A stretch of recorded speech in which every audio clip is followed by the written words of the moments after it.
Hey, you gorgeous humans.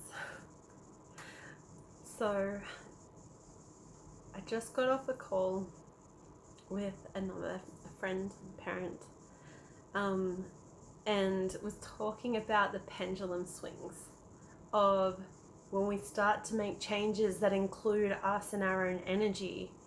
And with that changing dynamic, particularly of raising teenagers, it's like there's this aspect of the teenager that at that age that they're sort of you're transmuting your own self and you're starting to come back into your own autonomy as they're trying to find their own autonomy and, you know, the animation of their own will. Instead of doing things because mum said so, they need to now choose, or dad says so, or the parent says so. They need to know why they do things. What's the lived impact of not doing those things? And when it comes to maintaining a household, it can be really disruptive to have this like opposing and contrary type of it feels like a force where you're butting heads for power. And it's like ultimately at the end of the day, it's your sweat equity that's helping to have and fund the house that they live in. And ultimately we're raising humans to go out and relate with other humans, and they have to understand and know how to manage and also like manage their personal space and also manage shared spaces. And I'm like, do I write a manual for this? But ultimately it's like they still need to know and understand the impact of their actions. And during this time, it can look like being really disrespectful of just the human in you. Sometimes they just look at you with disgust and frustration, and it brings up all these old triggers. And it does send people into somewhat of a spiritual awakening or, midlife crisis, where they start looking at this aspect of coercion and like, this is socially what I have to do in order to sort of be around other people.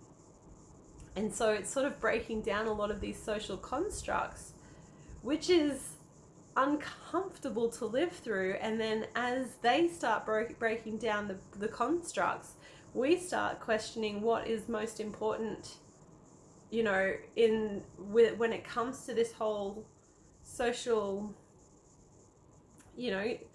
being able to hold relationships in community. And this is where reputation, where it can start to be replaced with honest, authentic relationships.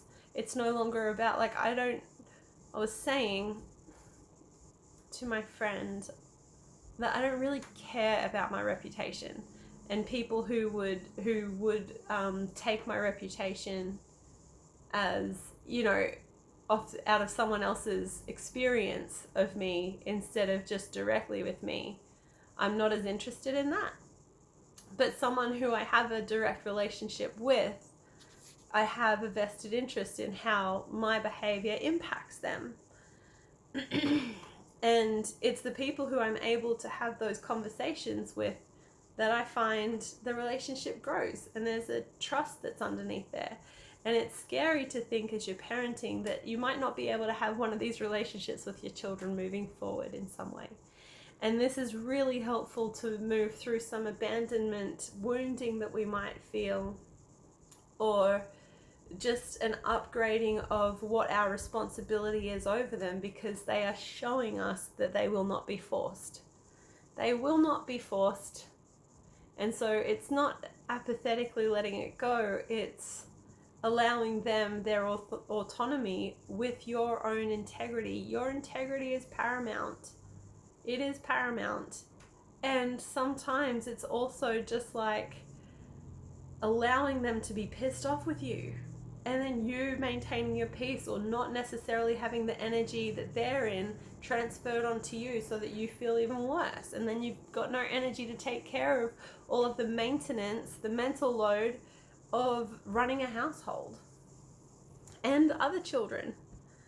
So it can be so easy to become judgmental of ourselves. And if we just stop for a bit and we look at places, where we've come from, how far we've come, and we celebrate ourselves more, it makes the water run off the duck's back a little quicker. And it makes you not be so affected by other people's emotional regulation. So that's like energy boundaries. You start seeing what's your responsibility and what isn't your responsibility. And sometimes when that happens, life swings in a pendulum and all the old things that used to work no longer work. And that's why we can call it a bit of a spiritual awakening, because you're required to kind of zoom out and zoom in at the same time. So if this is happening for you, you're not alone on it. You're definitely not alone. And you can trust yourself more than you realize. And we've been taught to work hard and sacrifice, and actually sometimes that just creates resentment. So allowing some of your vices to not be wrong and shameful, like releasing the resistance around them, whilst also being mindful of the impact. Because ultimately we're relearning how to be human too, through this new relationship, an evolving relationship of the one that we hold with our teenager. And they're the next generation to live as well. And them coming into their identity surely will help us to create, more agility within our own, so that we can grow and evolve ourselves as a human consciousness. And doing that with as much kindness and compassion as we possibly can. And we've got to give that to ourselves first. And also protect it with our yeses and nos. More nos than yeses. And realizing when the yes is medicine and when the no is medicine. And feeling into is this anxiety of shrinking back to an old way, or is this anxiety of, allowing my nervous system to just settle into something that might not be fully optimized, but it feels safer? None of those are bad. I hope these contemplations find you well, and I thank you for watching. Have a beautiful day.